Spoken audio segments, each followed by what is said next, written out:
tes fidèles internautes, il y a Tindika Télévision, ils ont vraiment inséré ma case pour la pousser dans la bétonomité, pour la informer bino, pour que les bino basango Italie actualité politique yambo canabiso.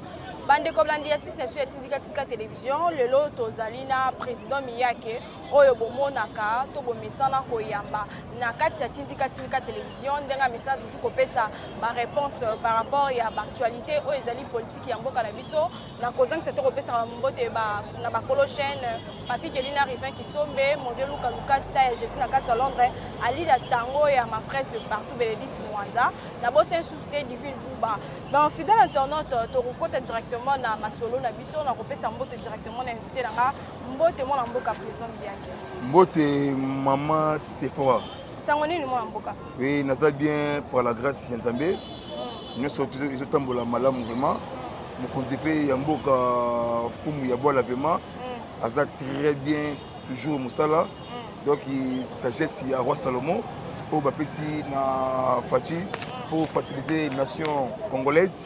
En tout cas très bien et il est vraiment bon moko vraiment pour nous chasser au basali vraiment 20 ans na kati ya Congo. Bolo ko kala mingi. Moi mboka to lobela makambo etali double nationalité. Tomoni double nationalité système wana vraiment ezali kosala mwa pasi tomoni peuple bazali kolobela yango. Président Miyake to lobela makambo etali double nationalité tomoni Moïse Katumbi bazali kolobato bakisation to ezali kolobama et pas baimboka qui azali na double nationalité to kolika to zoma intervention na yo par rapport ya double nationalité ya Moïse Katumbi. Oui, merci maman Sephora na motuna vraiment ya bien ya elengi vraiment. Bandeko ya Tindika na nzela internet na YouTube. Oba mesana kolanda Miyake toujours au service ya IDFS na service na biso ya mboka vraiment. Bo brancher vraiment massivement. Bo s'abonner vraiment. Bo kangai Miyake na yandola mboka batali double nationalité. Maman Sephora na mboka oyo vraiment il faut repasser à Kolo Nzambe merci. Hippolyte Kanambe ya bakazimberembe toile. Moi na ya Marceline Mokamukuje en 2018 avant que l'élection il y a le 31 décembre il y a 2018 ba misaka liste moko bataka biso ba étranger bangonde ba kolomboka double nationalité mais merci na Kolo Nzambe o likolo o ya pesi biso mutu ya malamu mutu ya bwanya na kombo ya Tshisekedi Antoine Tshilo Mbo parce que le kundi ya mboka wana na lingala na lopoto bengi yango constitution elobi nini likambu ya double nationalité ozolanda ba étranger tout que simba te likambu oyo ya double nationalité ba imboka mama Sarah vraiment bande ko nanga ya Tindika mutu moko te akanga TV mutu moko te alongola ya téléphone ye ou ya ye portable vraiment abonné vraiment na Tindika Télévision. Moïse Katumbi ya Bakatumbi Chapwe bisote parce que ngazali communicateur ya peuple congolais ya ngai mission ko dénoncer ba anti-valeur surtout criminalité au lingi ezwa espace parce que Katumbi président ya Mazembe wana domaine na ye mais matali politique akozwa kao tomoni kaka na ba réseaux sociaux parce que moni idepesi eza patrimoine ya ba congolais parce que papa Etienne Mamulumba a l'icône du peuple congolais parce que jamais vu dans le monde Ebembe Koufi et ça les 2 ans banda et ça la maté parce que c'est que des alliés héros national prophète politique tous sont dans la question de tout dingali comme il y a double nationalité Katumbi oui papa juif grec maman zambien koto yotoki susu mwana na ye moko ya mobali aza député na mboka oyo Zambie na Lusaka parce que papa Katumbi ayaka awa na 1930 30 ans après indépendance ya Congo donc Jif Trigep donc Sonaria no Danya no Nisim comme ya Katumbi yango wana Sonaria no Danya no Nisim donc côté italien, côté juif grec, côté zambien. Maman Sephora élection oui, premier point priorité recensement général biométrique. qui est congolais et qui n'est pas congolais. Donc tu as une élection en 2023. Maman Sephora, Baimboka Bokanga bien président Miyake, mon amant Maman Sobele, toujours bangelo comme côté poids lourd de l'Afrique, poids lourd. Oh ya sangisi batu na conférence ministérielle, il y a barrage de renaissance Égypte, Soudanais, na ba Éthiopien. Oh ya sangisi bango pour l'intérêt il y a ba peuple, il y a ba pays wana. Parce que Fati est un homme de la sagesse, hein? De la sagesse vraiment avec un stylo rouge, papier à 100 francs, pour nous bêta olongo beti olongo, on a vu sur Maman Sephora 2023 élection priorité recensement général biométrique. Tu sais que y a ba caméra réfutali akola wa wapi. Tu sais que y a Madidi y a ba Martin akola wa wapi. Na ebisiyo et tout manangwaka recensement général. Moi, mboka tolobela pe makambo etali est tomoni est jusqu'à ce temps ici mitumba ezali kosila te tozali koyoka batuerie ezali kosa ezali kobakisama toujours se kobakisama toyebi te cause to bandeko ni to bato nini babatami na nsima baguerre oyo ezali kosalama na ngambu ya est. Oui, Maman Sephora makambu ya est ebandisi côté parce que faut muya bola azu pouvoir na ye na 2019 na 2000 zaka remise et reprise na jeudi na palais des nations, hein, les cambios tueries avant biso tokota na pouvoir na opposition ezalaka déjà il y a une complicité avec les pays voisins dans pays comme Rwanda où ils ont dirigé na Kagame ya Paul pays comme Ouganda où ils ont dirigé na Yoweri Kaguta Museveni pays comme Tanzanie eux qui dirigé na époque na Jacques Kikwete oh lelo Tanzanie John Magufuli même au sein il y a armée congolaise il y a une complicité ba militaire na biso ba généraux ba capitaine bako oui bako sangana na ba groupe ba bengi terroriste ADF nalu il y a une complicité au moins qui mikolo wana bakangi batebele baza a déjà na province ya Kinshasa na ndolo Maman Sephora baimboka bana ya Goma Kadutu non Kivu Ruzizi Uvira Fizi hein Fizi vraiment Butembo Minembo na bosanité Kadutu bandeko vraiment ngonga ekoki pour na biso congolais pour votre information papa ekolo ya mboka aza invité spécial na Maison Blanche la bengi yango victuel hein ezali sommet où sangisi 40 présidents mondiaux parce que du 22 au 23 du 24 avril pour mettre fin pour renforcer l'armée congolaise la neutralisation tous les poches noires négatifs et au salamana na est parce que moi ezali moi mon sacré maréchal Mobutu Kukuwendu Yaba Wazabanga hein le 24 avril 1990 elle là qu'à comprendre le monument émotion toujours IDPS pour la démocratie pays politique wakanambi ya bakazembere toi les moi na Marceline mukomuku G le moment de communier yango wana donc il y a qui est bikoki parce que le 24 yamboka pour votre information 17 avocats un collectif ya avocats canadiens ont déposé plainte na bango na alaye na CPI le 17 juin 2020 parce que crime de guerre, crime contre l'humanité, génocide. Ces pays ont accepté plainte. Ce qu'on a analysé comment pour lancer le mandat d'amener. Parce qu'on a découvert que de 96 à 2018, il y a des morts, plus de 12 millions de morts. Non, Maman Sephora, c'est là vraiment. Quand il y a papa Yamboka Nakati Bongo Naye, aussi Bamoko, deuxième vice-président de ce pays. Et ça historique, Azam Mboka congolais, Azalaka ancien président, ancien ambassadeur, il y a Suisse.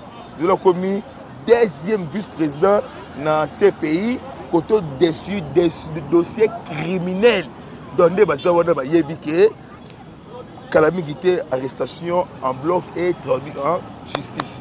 Moi, mboka tomoni fait Major Karine basili ko condamné na 20 ans, tomoni asili ko zoma na ngonga o tozali koloba na ngambu ya ndolo, tokoki koloba le peuple d'abord ndenge tomoni UEPC mais ça va toujours koloba le peuple d'abord tomoni enfin Major Karine asili ko kangapa moi maloba intervention. Oui, maman c'est vraiment motuna vraiment l'événement. Donc bravo na papa Fatimeton. Hein? Merci vraiment à prophète politique, papa Etienne vraiment, parce que moi, Miyaki, les a incarné, le papa Etienne Wamolomba, parce que les a Congolais à toutes les provinces, né tribal, pour rassembler, il y a Bisso Congolais, bon, moi, je comprends le Congo, Bisso IDPS, tout le monde a été pour tout s'enrichir, tout le monde a peuple congolais à se retrouver, Bengi Yango, les peuples d'abord. Donc, tout le monde a qui va valeur, parce que ceux qui sont dans Botswana, aujourd'hui, avion qui est dans Botswana, avant qu'il ne passe au Kenya, au moins dans la il y a un aéroport, il y a un deal, mais il y a Botswana. Par contre, comment la justice lève une nation. Aux Hollandais, ce que le Major Karini, à l'époque, il y a une politique qui a Kazemberele, à Salaka, Pomba, champion, à Robangate, parce que moi, Rossi Timanga, combattait à IDPS, donc derrière, na kati ya fond toujours comme pour la démocratie alors que le peuple gagne toujours voilà maloba yandeko aussi parce que makila aussi timanga egangi mais oui parce que ça bantou congolais le aussi atiki bana mike ça fait mal vraiment parce que Karine ezala ki justice militaire de garnison ya Matete na mwamba sous région parce que consigne au bapesa qui est abuma mutu na nebisa kaye abuma aussi Timanga de pour votre information parce que Karine hein lokeso comme ngona donc Karine lokeso na mona qui aventure awa na matete maman en tout cas vraiment longonya na papa Fachi Beton la lumière et la sagesse parce que comme on a Karine akosamba na elamba ya ba prisonnier au ba bengi elamba ya bato na boloko il y a deux couleurs il y a blé na il y a jaune donc ces misettes il y a mikolo il y a prisonnier ataki kashine na se yambanga na ye parce que atangi batu bitanga tanga oui tanga tangi yango nde ba jishi meti ba lobi non c'est danger pour la vie na ye bala moko ba lekisie na prison yando yandolo siko akobima akosambaka akobima akosambaka mais Karine lokeso akokeni na peine de mort. Oui. Non, non, me connaissez parce que bon, avocat du ministère public. Bon, bah c'est qui nous parce que pas l'andile batutu, oh bah c'est un dossier oh wana nani o azalaka ancien gouverneur il y a province Kinshasa, ayebi risque ya zali. Nani o azalaka commandant à vie de la police à l'époque, ayebi yango. Maman, il faut que ça la réforme dans tous les secteurs. Surtout dans la magistrature. Oui, parce que pour le fonctionnement, il y a justice. Parce que Kabila, à côté de Batouma, Bende na Moutou, Batouma Beli Moubouema, premier point Kimoyibi, parce que on a combo, il y a Godin Poi. En tout cas, faux pasteur. Oui, Godin Poi, pétition contre Godin Poi, gestion, na détournement Yambongo, na lingala, mais en français, Moyibi, Yambongo, Yagode Mpoi. Parce que Nerombo, vice-gouverneur, Yabajantini, à Poitiers, tout le monde dans la télévision. Mais oui, et c'est pour la bango, parce que la tempête arrive, parce que Ngonga et Koki. Parce que Mouta assumé intérim, Yagode Mpoi, faux pasteur. Quand vous y allez, alléluia, na ya amen, na ya action, na ya offrande. Aboki yango azuma kambuye makila atie na table pour que souffrir population congolaise. Sikoyo nde bazawana tango bazo kwesa Godin Poi. Lelo nde bazo ko examiner. Lelo ba examiner pétition o baseki na contre Godin Poi. Tango ba kwesi Godin Poi. Bala moko be bo kwei il y avait na biso oyo na kombo ya ngobila ya bangobila mbaka. On a un problème c'est massacre ya mai ndombe. Il y a Maïndombe dans le territoire de Yumbi. Le 16 au 17 décembre 2018, après que l'élection, il y a décembre les 30. Donc il y a des morts, plusieurs fausses communes, plus de 920 morts. Mais moi, apparemment, la plupart des bâtiments, ils vraiment bien, apparemment, massacre, donc affaire et là on est vraiment tout éviter et là on est tata école à ça vraiment en fait que tout éviter école mara au moins vice gouverneur moko sala batu mabe to bomisa batu. Oui, merci vraiment maman c'est fort vraiment mon tourne bien ngai na kosenga na mokonzi ya mboka vraiment asa la commande rapidement il y a ba prison préfabriquée parce que maka des amuke ndole zamuke donc batsa ba prison préfabriquée donc pièce contre pièce donc attends la première étape numéro 1 parce que bakanga bato ebele vraiment omoni mboka na biso depuis Zaïre Zaïre iti lelo awa non te Congo et Sambisa bato il y a des dossiers où ils ont batama awa ebele femme bakanga bato vraiment liboki vraiment moko omoni politi ya bakanambi kazembere mitwale azalaki na laisser aller boma na yo yiba na yo ngai nazwa mbongo na ngai pour pesa ba pays voisins pour l'intérêt ya la famille na ngai mais intérêt ya peuple ezalaka te omona wapi que ancien président azo collaborer na ba groupes armés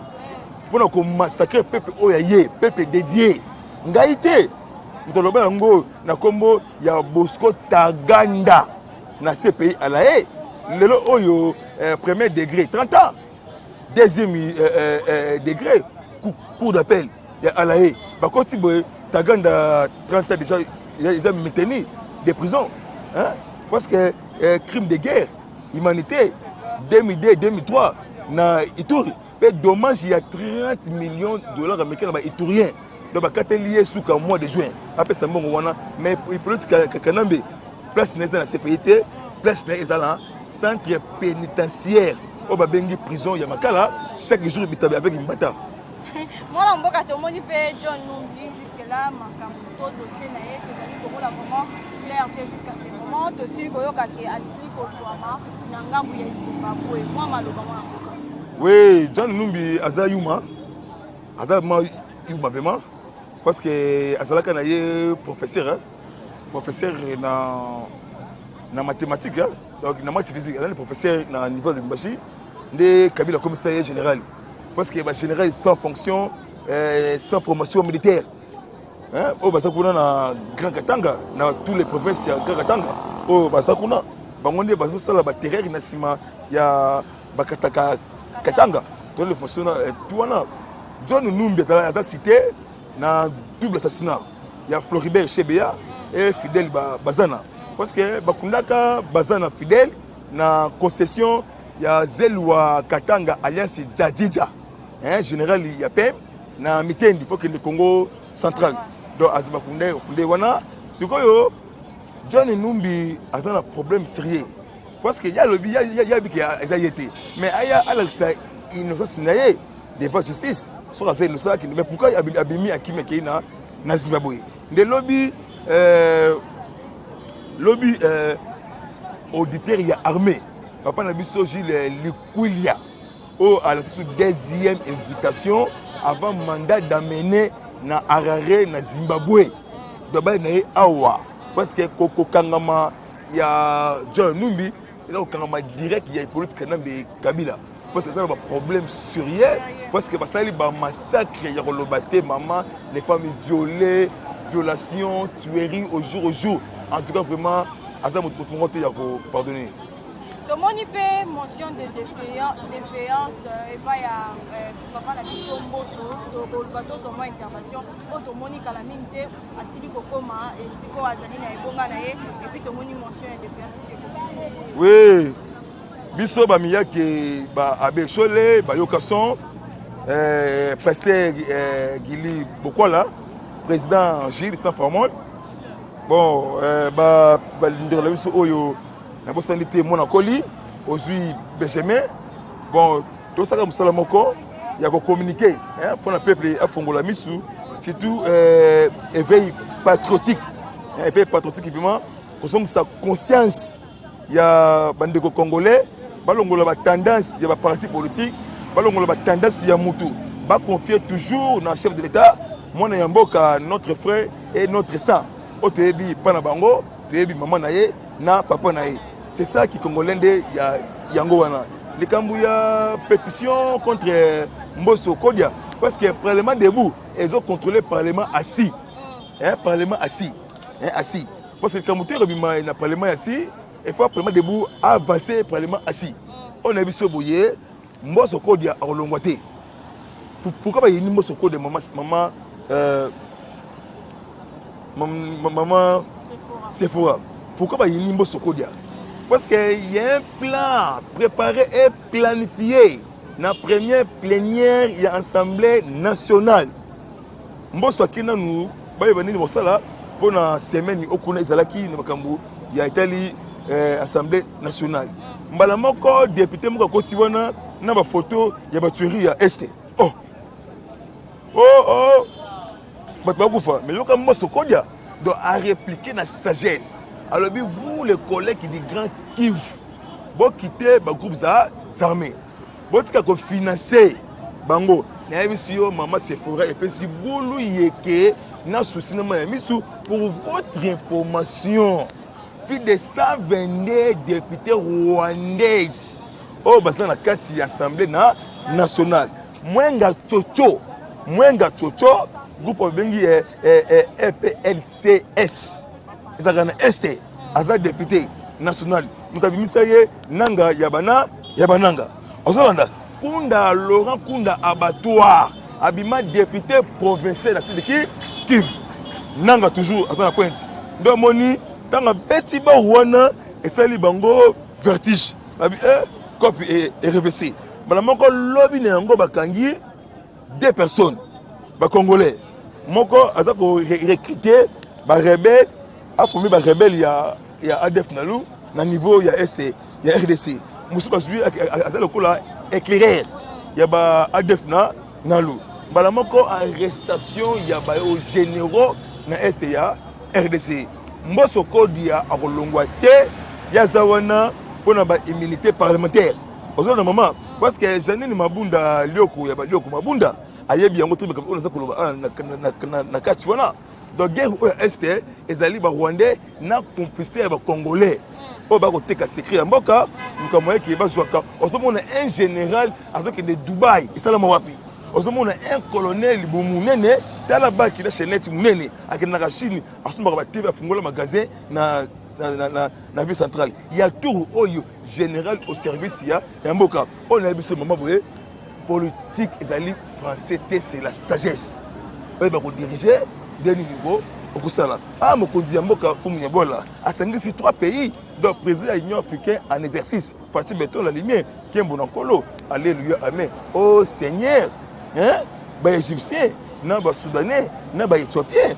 Vous savez là, mais fleuve de Nil blé, hein, barrage de Renaissance. Mais mon conduit Mboka a joué histoire, il y a roi Salomon. Histoire, il y a maman, il va aller dans mon amour. Ouais, là. Oh, tu peux ça y oh, on a Kataye Bakaboula.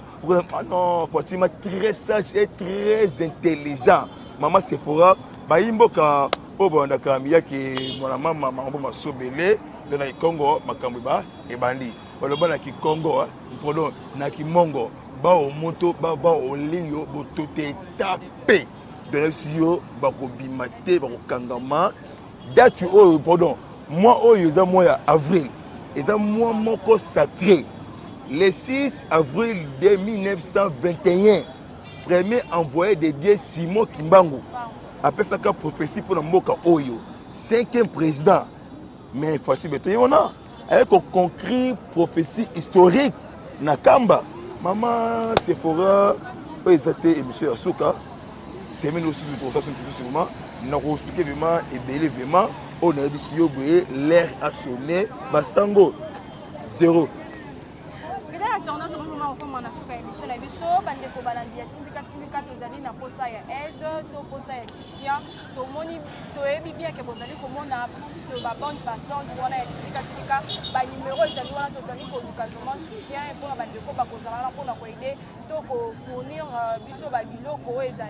plus ya technique et pour ça vraiment malamu ba numéro ezali wana ya ba contact ya ba compte ya ba o ezali ya kotinda mbongo M-Pesa ou bien Orange Money ezali wana tozali vraiment na posa ya soutien na bino et pour ça vraiment malamu président miya ke tokoluka tozomwa numéro na yo mpona bato bakozala na posa kocontacte yo bakozwa yo lolenge nini. Oui, bayebi ngai partout dans le niveau du monde, évidemment.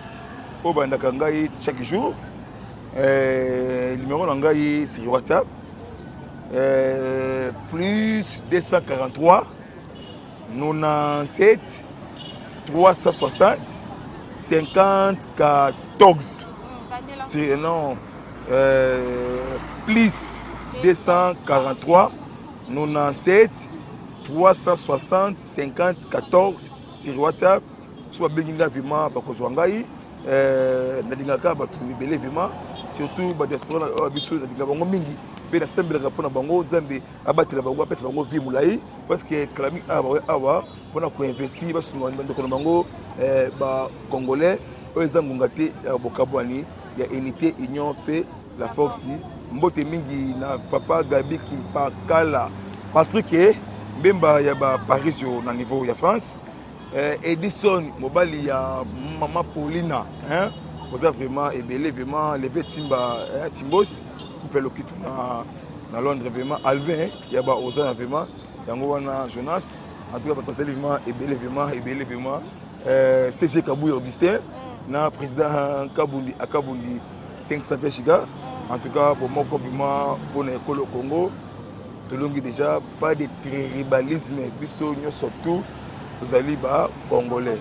Merci fidèle internaute, je crois bien vraiment que comme la émission na biso, merci pour la bande développée, pour la bande temps occupé sur la biso et l'actualité politique et mboka na biso. Merci pour la bino bozala toujours la biso fait bozala toujours là pour envoyer la bino pour informer bino basango ya mboka na biso. Pour la bande déco bazi tonto ngongate pour partager la baninga et pour ça vraiment malamu ko s'abonner na kati ya Tindika télévision na ko ça na te chaque na makisa ya dio ba bazala toujours wana na réalisation. Quant à moi vraiment on se revoit la prochaine. Président Miyake, tout le monde peut gouvernement ezali ko umela pona kobima tozali ka koyoka ke ba poste ministériel ezali ko bakisa mase ko bakisa ba msuba lo ba 47 ba msuba lo ba parmi ba 47 poste wana 11 femmes ba kozala na kati to kolko to zoma intervention pona faire etali gouvernement ya mboka na biso. Oui, merci vraiment maman c'est vraiment nebisika ba yimboka vraiment un peu de patience. Donc, c'est l'événement Mouké vraiment. Donc, bientôt, vraiment, il va sortir le gouvernement, il va guérir, il y a Warrior. Donc, il va vraiment faire il y a un événement. Le gouvernement, il va mettre vraiment fin, surtout les camouillas sociales, les dollars, les camouillas sécurité, il y a RDC. Bon, je dis après ça, vraiment, il y a des conditions pour la sortie du gouvernement. Représentativité de la femme. Donc, chaque parti. Et puis ça déposé une liste 30% basse sur le gouvernement. Donc tout ici, et c'est déjà. Et vous connaissez un peu à Signaki, vendredi à Tongo. Donc le gouvernement c'est avoir calamité, pas à la vraiment, calme vraiment, un peu de patience. Donc bientôt, dans quelques jours, sortir du gouvernement. Donc vous allez flash, na ba RTNC, tout le monde n'a pas na biso, au babengi na papa na biso, Kasongo Mwema Yamba. Donc, porte-parole, il y a chef de l'État, à Rolekana Italie, au Bengi RTNC, pour que papa Ekolo, Azana Maïe, les macasses, surtout sagesse. Donc, Azana maîtrise politique, sagesse, patience, avec dans quelques jours, finish, Makambutu et Sili, donc, la Miki Awate, bande de gouvernement, au Baza, passe par là, au Bandakanga Miyaki, Boyoka Tebiyoka Yoka. Vous faites toujours confiance. Bon confier dans le chef de l'État. Moi, je suis en Yebi, place à Kola, place à Vanda, moi, je suis unité. Vous faites confiance dans le président de la République, chef de l'État, Fatih Béton, la lumière, la sagesse. Kabulo, Wakabulo, na Kabongo, na Enes Ilunga Kabila. Donde Bazawana, donde Bazawana. Bazan a problème sérieux sur la transmission, il y a un match. L'État congolais a payé 786 000 $ pour 6 matchs. Mais Bango m'a mis Kabulo, moi na Yamobulu. Kaboulote, mon ami Mobulu, na Kabongo. Na Kabongo, Kabongo, ouais, c'est hein? Ouais, c'est à couper. Qui m'a yibi, qui m'a sorti. Nous sommes azali en dehors du gouvernement, mais nous yibi, nous nene. Costume a changé, na ba camion ya Lix, papa. Donc ça la réforme dans tous les secteurs. Na justice, surtout na radio, RTNC, na télévision wana. Ko changer directeur de la bango tout, même na DG, même na DGRAD, tout ko changer na OCC. Il y a une complicité. Tala Kalev Mutombo Kalev. Abatami Afniki Babilamba. Mais on ne peut pas nous intimider. Bon, intimider nani. Il y a quand même des Kangabine Magamou. Et c'est là. Ça va vraiment. Bon, vraiment, vraiment, pour la nation congolaise.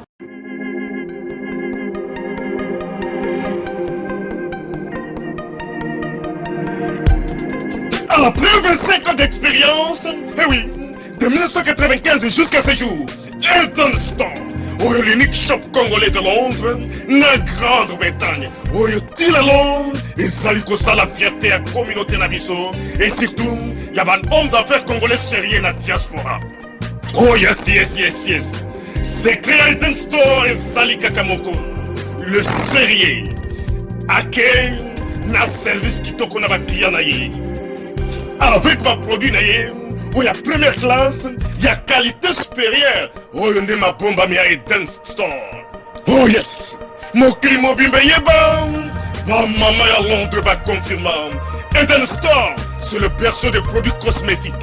Il y a solo, produits originaux. Et yes, les alipes perso et produits alimentaires, naturels et organiques. Au travers de nos produits cosmétiques, Elton Store détient le secret. Secret à solo. Où ya poso ya maman moi c'est qui toko. Poso ya moi so penza basali kolula. Poso ya moi so mobala kotala ya lembate.